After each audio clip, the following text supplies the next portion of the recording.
As of midnight, Facebook stopped running all social issue, electoral, and political ads in the United States. Do you think that what Facebook is doing in these after hours is enough?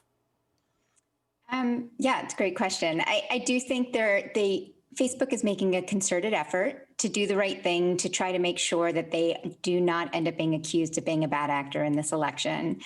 In addition to stopping political ads now, which some people don't fully understand why, but it's so that the campaign, particularly Trump campaign, cannot target voters with ads claiming that he is victorious.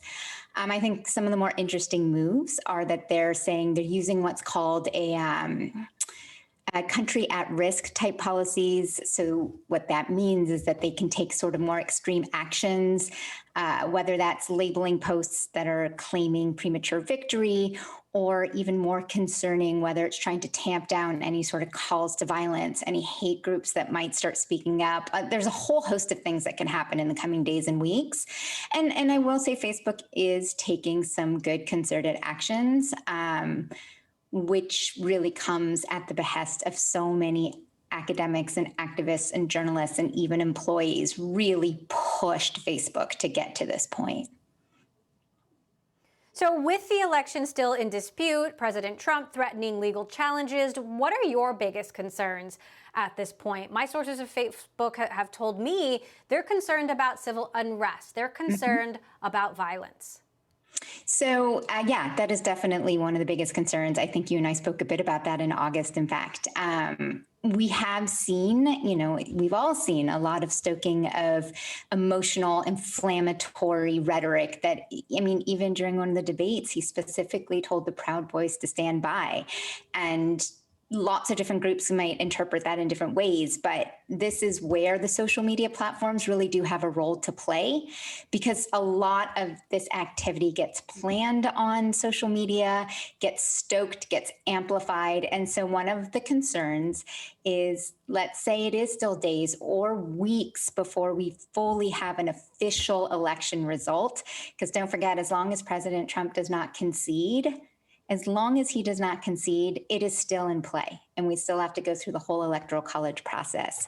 So during that time, there's a really big concern that some of these groups, that there have been months or even years of pretty much freely operating on these social media platforms, stoking hatred, stoking division. And now in the 11th hour, Facebook is confronted with, oh my gosh, what do we do now if this really gets sparked? And so it's a really volatile time.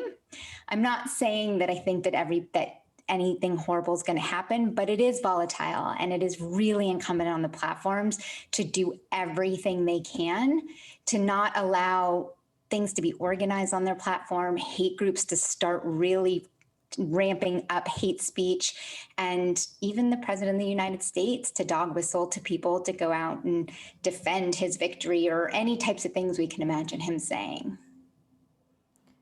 Now, leading up to this moment, Facebook also banned things like Holocaust deniers in the weeks leading up to the election, QAnon, the conspiracy theory movement. Interesting to note that a woman named Marjorie Taylor Greene was elected to Congress yesterday, the first, to my understanding, representative who openly supports QAnon. And I'm curious, I know that these movements and conspiracy theories can morph very quickly, but this one now coming into the halls of Congress, what should Facebook and Twitter be doing about that? So this is where we just have to be frank. They really did too little too late. For years, it has been just a free-for-all. Conspiracy theorists, all these kinds of groups were not just free to operate on these platforms, but they were being amplified by the algorithms. People were being connected into groups with each other. And there really has been no responsibility for how this has all spread. And now QAnon has become such a widespread phenomenon that I am not certain that the platforms, yes, now they're saying they'll ban QAnon. Facebook, for example, the hashtag Save the Children, they're not letting people, I believe, spread anything with that hashtag. At this point, though, it's become this whack-a-mole game of what do we take down? Who do we take down? And this is where after this election, we have to get to a point where we take a step back and we say, what is it about these platforms that makes conspiracy theorists and hate groups and all of these organizations thrive? And those are much bigger policy legislation questions that I'm sure we're not going to get into right now, but they're incredibly important. I don't think Facebook and Twitter, I do believe they now finally see that they might need to start acting against these groups, especially because they're afraid that regulation will start coming down if they don't. I don't know how they possibly, though, completely tamp down what's going on with a group like QAnon if they continue with their same business model, which is to prey on our emotions, to prey on our vulnerabilities, to keep us engaged. So it's a huge problem. And as you said, we now have a congresswoman who is and she's admit that she is a QAnon follower, supporter, and she is a member of Congress now. So last quick question, Yael, as we head to break, knowing what we know now, knowing that we can't go back and get a redo, at this point, do you believe that this election will be fair? I believe it's as fair as it can be up until this moment. I believe if not just the president succeeds in stopping counting the vote, but if he also continues, like if he spurs up, he or his followers, it's not just him, continues to push people like what we're seeing, I think it's in Detroit. I mean, this is all moving so fast.